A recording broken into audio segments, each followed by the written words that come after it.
അല്പം നല്ലത് ചെയ്യാം, അല്പം മധുരം പകരാം. ഫ്രിഡ്ജിൽ മധുരമുണ്ടെങ്കിൽ വീടും മധുരം.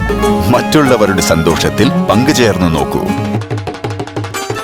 മധുരം കഴിക്കാൻ നമുക്ക് പ്രത്യേകിച്ച് കാരണങ്ങളൊന്നും വേണ്ട, എന്നാൽ അതിൽ കുറച്ച് കാര്യങ്ങളുണ്ട് താനും. ഇന്ത്യയിലെ എല്ലാ സംസ്ഥാനങ്ങൾക്കും അവരുടേതായ സിഗ്നേച്ചർ സ്വീറ്റ് ഡിഷ് ഉണ്ടെങ്കിലും 6 നൂറ്റാണ്ടിലധികമായി എല്ലാവരും ഒരുപോലെ ആസ്വദിക്കുന്ന ഒരു ഡെസേർട്ട് ഉണ്ട്. This is curious cuisines of India part 8.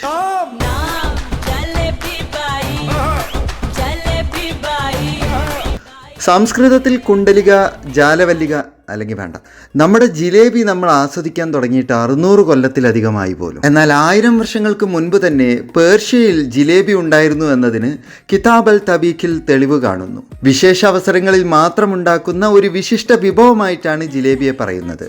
അറബിയിലെ ജലാബിയയാണ് നമ്മുടെ ജിലേബി. മുൻ എപ്പിസോഡുകളിൽ നമ്മൾ പറഞ്ഞ ബിരിയാണിയും ഗുലാബ് ജാമുനും സമൂസയും കബാബും നിഹാരിയും തുടങ്ങി പലരെയും ഇന്ത്യയിലേക്ക് കൊണ്ടുവന്ന ടർക്കിഷ്, പേർഷ്യൻ, അറബ് കച്ചവടക്കാർ വഴി തന്നെയാണ് 15-ാം നൂറ്റാണ്ടിൽ ജിലേബി ഇന്ത്യയിലെത്തിയത്.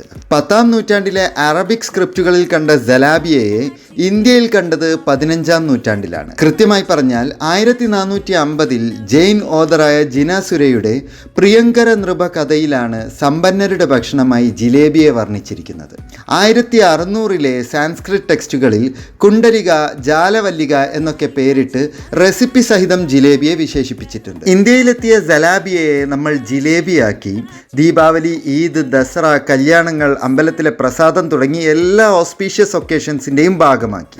ഇന്ത്യയുടെ എല്ലാ കോണിലും കാണാൻ പറ്റുന്ന ഒരു സ്വീറ്റാണ് ജിലേബി. അതിലെ ടോപ്പ് വെറൈറ്റീസ് എന്ന് പറയുന്നത് രാജസ്ഥാനിലെ ഇമാർത്തി ജലേബി, രാജസ്ഥാനിലെ തന്നെ ദൂധ് ജലേബി, ബംഗാളിലെ പനീർ ജലേബി, മഹാരാഷ്ട്രയിലെ കേസർ ജലേബി, ഓൾഡ് ദില്ലിയിലെ ബ്ലാക്ക് ജലേബി, ഹിമാചൽ പ്രദേശിലെ ആപ്പിൾ ജലേബി, ബീഹാറിലെ ഉറദ് ജലേബി, ഡൽഹിയിലെ തന്നെ ജലേബ, മധ്യപ്രദേശിലെ മാവ ജലേബി, സൗത്ത് ഇന്ത്യയിലെ ജാംഗ്രി തുടങ്ങിയവയാണ്. ഉഴുന്നുമാവ് അല്ലെങ്കിൽ മൈദ അല്ലെങ്കിൽ പനീർ, പഞ്ചസാര അല്ലെങ്കിൽ ശർക്കര അല്ലെങ്കിൽ പനഞ്ചക്കര, പാൽ അല്ലെങ്കിൽ കേസർ മിൽക്ക്, ഇങ്ങനെ ഇൻഗ്രീഡിയൻസിൽ വരുന്ന വ്യത്യാസമാണ് ജിലേബിയെ വ്യത്യസ്തമാക്കുന്നത്. അങ്ങനെ 600 വർഷം മുൻപ് ഇന്ത്യയിലേക്ക് പേർഷ്യൻസ് വഴി എത്തിയ ജിലേബിക്ക് നമ്മൾ ഇഷ്ടം പോലെ മേക്ക് ഓവർ കൊടുത്ത് നമ്മുടേതാക്കി. And you heard it on Thought Fox by Ramees.